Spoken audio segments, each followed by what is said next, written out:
Before we step back into the 1950s, hit that like button and subscribe if you love real stories from America's past. And tell me, would you want to grow up in the 1950s for one day? Growing up in America in the 1950s often gets remembered as a simpler, happier time. But what was life really like for kids and teens during that decade? For many, childhood in the 50s started in the suburbs. After World War II, families moved into newly built neighborhoods filled with identical houses, fresh lawns, and kids everywhere. Streets became playgrounds. Kids rode bikes without helmets, played baseball until dusk, and ran freely from yard to yard. Parents didn't track every move. You just had to be home when the streetlights came on.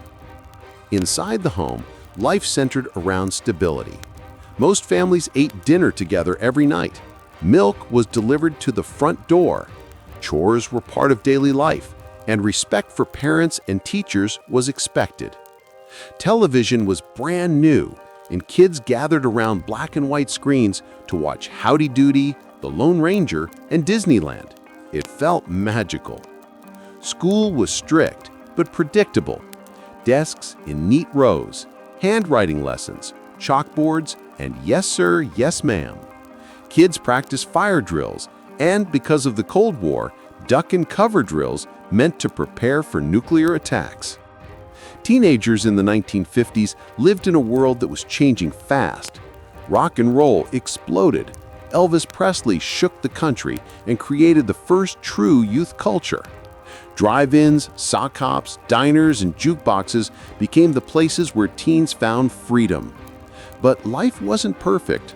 Segregation meant black and white children often grew up in very different school systems and neighborhoods. Expectations were strict.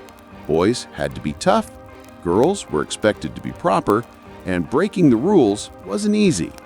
Still, the 1950s remain one of America's most nostalgic decades because growing up then meant balancing structure with new excitement.